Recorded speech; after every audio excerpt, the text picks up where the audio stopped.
Hello student, last video में हमने एपिसाइक्लॉइड के बारे में जानकारी दी थी, कैसे बनाते हैं, उस पर टेंजेंट नॉर्मल कैसे बनाते हैं।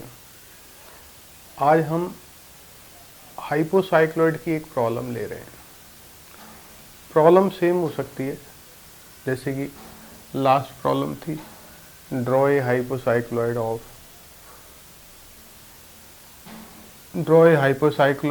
when a circle of 70 mm dia rolls over की जगह आ जाएगा, इसमें रोल्स इनसाइड आ जाएगा, inside another circle of 220 mm diameter. तो हम ये मान के चल रहे हैं कि ये सर्कल आपका जनरेटिंग सर्कल है और इसका डायमीटर 70 mm है।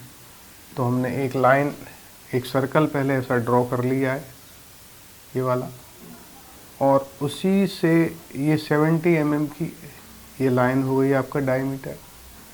फिर यहाँ से यहाँ तक का ये रेडियस, ये आपका पूरा यहाँ से यहाँ तक का कितना आएगा 210। तो यहाँ से यहाँ तक का 210 का जो भी रेडियस होगा कितना आएगा 105।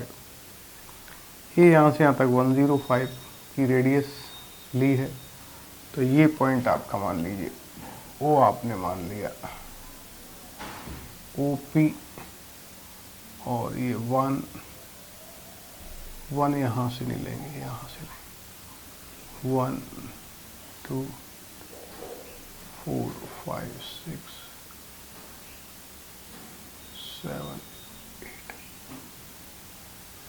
8 और P के बीच की डिस्टेंस जो है वो डायमीटर है, दैट इज 70 mm, और P और O के बीच की डिस्टेंस है वो 35 mm हो जाएगी, क्योंकि ये पूरा रेडियस हमारा कितने का है 105 का। तो एक सर्कल ड्रॉ करेंगे, उससे कोई भी एक लाइन ड्रॉ कर लेंगे, कितने की 105 की। यहाँ से यहाँ तक का रेडियस अपना 105 होगा। फिर इस सर्कल के हम डिवीजन कर लेते हैं। अब ये सर्कल किसके अंदर रोल कर रहा है, ये ओ, इस पॉइंट को आप नाम भी दे सकते हो OQ रेडियस के अनदर सर्कल के अंदर रोल कर रहा है। मतलब ये एक दूसरा सर्कल है, इसके अंदर ये रोल कर रहा है। तो हमने जैसा कि पहले माना था, फिर मान लेते हैं कि ये सर्कल आपका एक राउंड कंप्लीट करेगा, उसका एंगल कैलकुलेट करना है।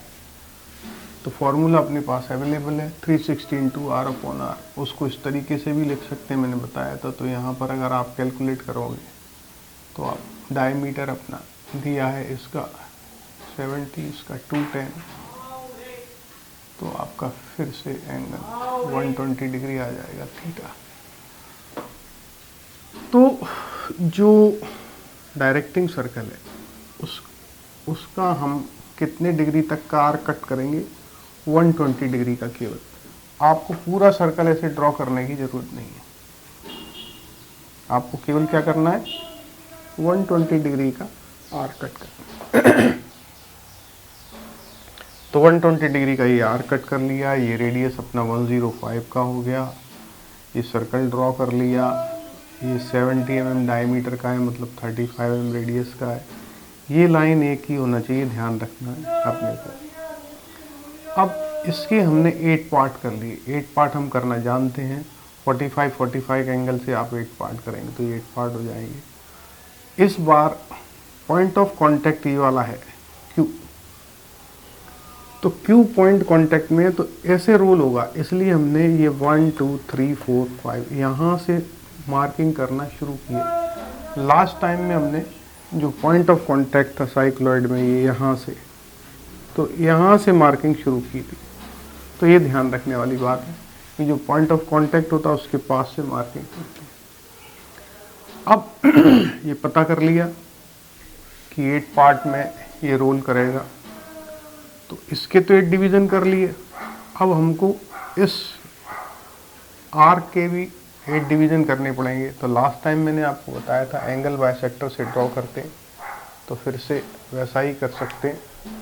आप चाहें तो कोई भी एक आर्क ले लें, कोई भी, ये पूरा आर्क लगाने की भी ज़रूरत नहीं रहती है आपको, आप केवल पॉइंट मार्क कर सकते हैं और थोड़ा सा इसका रेडियस बढ़ा लो तो ये पॉइंट मिल जाते हैं हमको।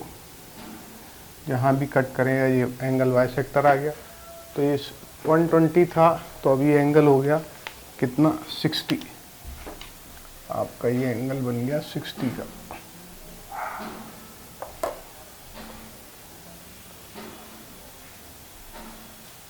ये सेंटर लाइन तक ही जाएगा, तो आप सेंटर लाइन तक ही ले जाएं, बाकी ज़रूरत नहीं है। ये 60 का एंगल हो गया। फिर से आर्क कट करेंगे तो 30 का एंगल आ जाएगा। आप एक बार और आर्क कट कर लेते हैं। ये यहाँ से भी कट कर सकते हो, अपने पास ऑलरेडी आर्क अवेलेबल है, कोई भी आर्क ले लो। तो यहाँ ये कट कर लिया, ये 30 आ गया। तो आपको ये एंगल अगर आप ज्वाइन करेंगे तो ये 30 का एंगल होगा।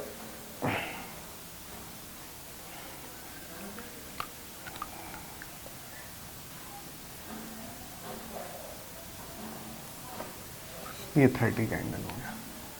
इसके बाद और डिवीज़न करेंगे एक बार तो 15 का एंगल होगा। एक बार और डिवीज़न कर लेते हैं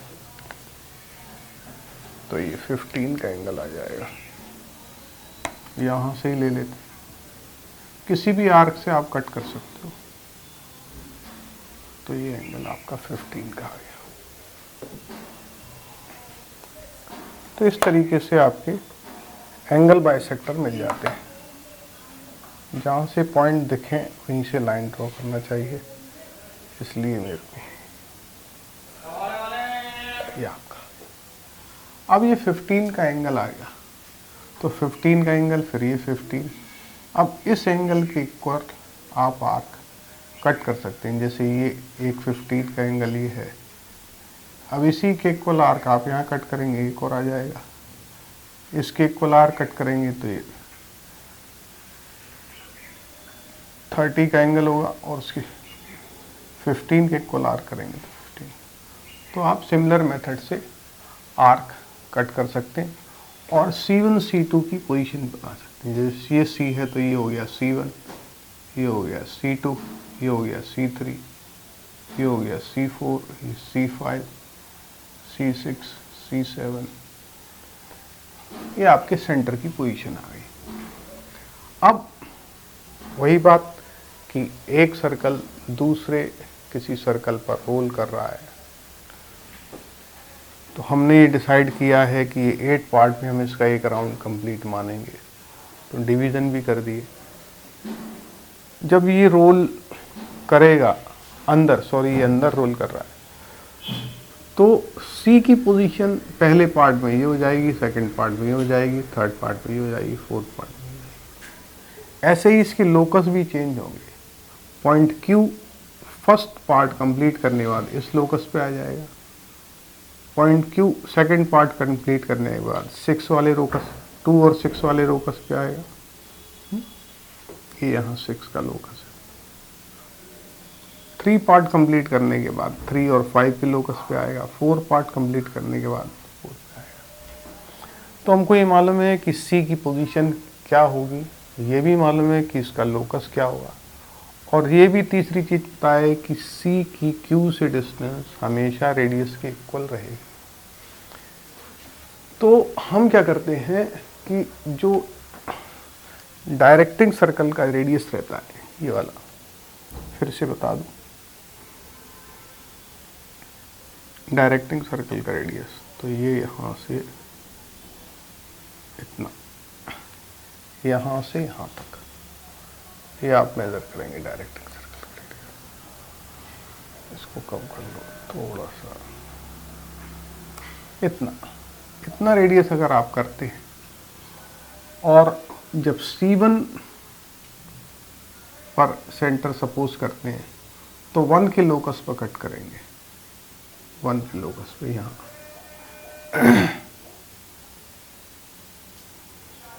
ये यहाँ कट होगा कहीं अंदर। C2 सेंटर सपोज करते हैं तो 2 के लोकस, 2 का लोकस कौन सा है ये, तो ये आपका 2 का लोकस यहाँ कहीं आएगा, तो बना लें, इसको कंप्लीट कर लें।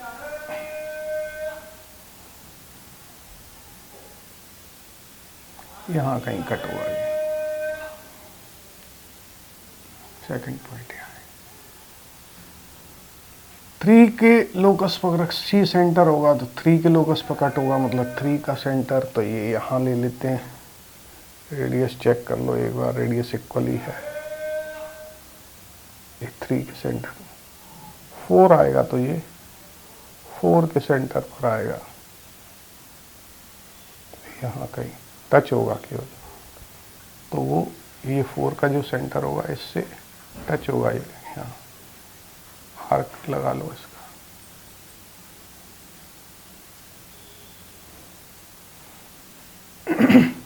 ये पूरा आर्क आ जाएगा यहाँ। 4 पर टच होता है, 5 पर आपका फिर से यहाँ आ जाएगा। रेडियस चेक कर ले, रेडियस बराबर है 5 पर, आपका ये 5 पर कट होगा। 5 का कहाँ है, ये वाला, तो ये 5 पर कट होगा। 6 के लिए 6 पर कट होगा, यहाँ कहीं 6 का ये।